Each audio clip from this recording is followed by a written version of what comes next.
আগে থেকে আমার চোখের অনেক সমস্যা, তাই চিন্তা করলাম আজকে নওগাঁ ইস্পাহানি হসপিটালে চলে যাব, মানে চক্ষু হসপিটালে। আর সেই চক্ষু হসপিটালে যাওয়ার জন্য কিন্তু আমরা দুইজনে অলরেডি এখানে বসে আছি, ভিতরে আর যেতে মন চাচ্ছিল না। তো এটা একটা প্লট, মানে একটা প্লটের উপরে বসেছিলাম। আর পিছনে যেটা সাদা বাড়ি দেখতে পাচ্ছেন, এটা আমার ননদের বাসা। তো তারও চোখের সমস্যা, সেও যাবে, তার জন্য অপেক্ষা করছিলাম। সে নাকি কখন কাজ শেষ করে বসে আছে, এখনও হচ্ছে না। আমি তো খুব তাড়াহুড়া করে কাজ সেরে, রান্না বাড়ি সেরে, তারপর ছেলেকে প্রাইভেটে পাঠিয়ে দিয়ে তারপরে ওকে বললাম যে তাড়াতাড়ি বের হয়ে আসেন। সে দেখি বেলকুনিতেই দাঁড়িয়েছিল, তারপরে বললাম, সে তখনকার রেডি হয়ে বের হয়ে আসতেছে। তো যাই হোক, এদিকে অটো আগেই দাঁড়িয়েছিল, মানে অটোকে বলছিলাম যাবেন কি না। ও মা, অটোওয়ালা রিক্সাওয়ালা যেটাই হোক না কেন, সব মামারাই কেন জানি এত দাম বেশি চেয়ে ফেলে। আমি তো বুঝি না, মনে হয় যে আসলে আমিই নতুন আসছি না তারা নতুন আসছে, আমি কিছুই বুঝি না। তো মামাকে বললাম যে মামা যাবেন কি না চক্ষু হসপিটালে, মানে ইস্পাহানি হসপিটালে যাবেন কি না।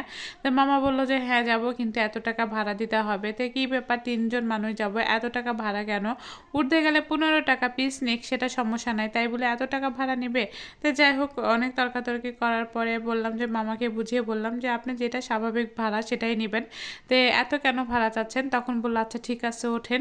তো যাই হোক, উঠে কিন্তু আমরা চলে আসলাম। আর এসে কিন্তু এই যে দেখেন, ইস্পাহানি হসপিটালের সামনে কিন্তু আমরা চলে আসছি অলরেডি।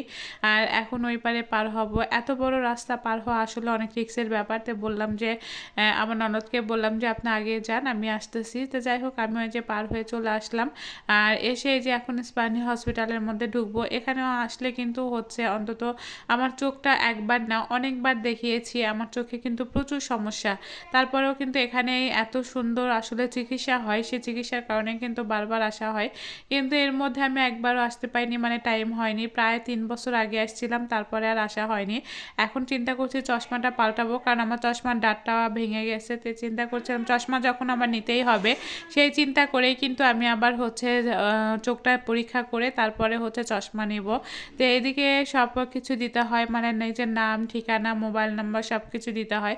তো আমি সবার নাম, ঠিকানা, মোবাইল নাম্বার সব ঠিকঠাক করে এখানে দিচ্ছিলাম। তারপরে দেখি যে এখন লাঞ্চের সময়, মানে একদম দুপুরবেলা চলে আসছি। এসে দেখি কোনো লোকজন নাই, আসলে ডাক্তার আছে কিনা তাও জানি না। কিন্তু একবার আসছিলাম, তখন বলছিল যে আপা আপনি এই সময় না এই সময় আসবেন, মানে লাঞ্চের পরে আসলে সবাইকে পাবেন, কারণ এই সময় লাঞ্চ খেতে যায়। তো যাই হোক, আমি কিন্তু বাসার সব কাজ সেরে তারপরে এসেছি, কারণ বাসায় যখন কাজ না সেরে কোথাও বের হই, তখন দেখা যায় কি যে বাসায় যে অনেক কষ্ট হয়। তখন ওই রান্নাবাড়ি করা আরেক ঝামেলা, বাচ্চা সামলানো, তারপরে বাচ্চার বাবা খেতে আসে। তো যাই হোক, এই জন্য কিন্তু মনে হয় যে না থাক, আমি সব কিছু সেরে তারপরে যাব, একদম রিল্যাক্সে যাব। মানে আসলে আমি যে কোনো কাজ করি সব কিছু রিল্যাক্সে, মানে রিল্যাক্স করব। আর সেখানে বসে থাকবো, 10 মিনিট দেরি হোক সমস্যা নাই। কিন্তু এখন বিশ্বাস করেন, আপনারা যদি ইস্পাহানি হসপিটালে, নওগাঁ ইস্পাহানি মানে হসপিটালে যারা যাবেন, তারা কিন্তু দুপুর 2টার দিকে গেলে একদমই আপনাদের দেরি হবে না।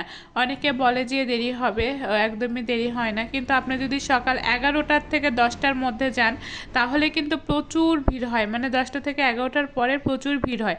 এই জন্যে কিন্তু আমি এই সময়টা যাই না। যাই হোক, তাদেরকে আমি সব কিছু বুঝিয়ে দিয়ে, সব টিকিটগুলো বুঝিয়ে দিয়ে, টাকা পয়সা লেনদেন যেগুলো ছিল সব বুঝিয়ে দিয়ে তারপরে কিন্তু আমি অনেকক্ষণ ধরে অপেক্ষা করছিলাম। টিকিটের দামও কিন্তু বেশি না, কিন্তু আপনারা যারা আসলে প্রাইভেট দেখাতে চাচ্ছেন, প্রাইভেটে তারাও কিন্তু দেখাতে পারবেন। আর রাস্তা যে আমি পার হলাম, রাস্তার অপোজিটেই কিন্তু সেটা আছে, আপনারা ভিজিট দিয়েও কিন্তু সেখানে দেখাতে পারবেন। যাই হোক বাবা, আমি ভিজিট দিয়ে দেখাইনি, আমি এখানে অনেকবার দেখিয়েছি, অনেক ভালো, মানে আমার অন্তত লেগেছে। এই কারণে কিন্তু আমি বারবার এই হসপিটালে আসি। এখন চশমাটা ভেঙে যাওয়ার কারণে আসলে এখানে এসে আমি চশমাটা আবার আর পাওয়ারের কি সমস্যা হলো কি না, বা বেশি লাগবে কি না, এই জন্যে আসলে আসা। আর এদিকে আমি যে নিয়ে বসে আছি, দেখেন কাগজ 3টা নিয়ে, টিকিটগুলো নিয়ে বসে আছি, কখন উপরে ডাকবে, কখন যাব। যাই হোক, আমার ডাক্তার দেখানোর প্রায় শেষ, বললাম না 2টার পরে আসলে ডাক্তার দেখানো একদম শেষ হয়ে যাবে। তো চশমা দিচ্ছে হাই পাওয়ারের, আর এই চশমাটা এখন আমাকে কিনতে হবে। আপনি বাইরে থেকেও কিনতে পারেন, আবার এখান থেকেও কিনতে পারেন। তো আজকে এই পর্যন্ত,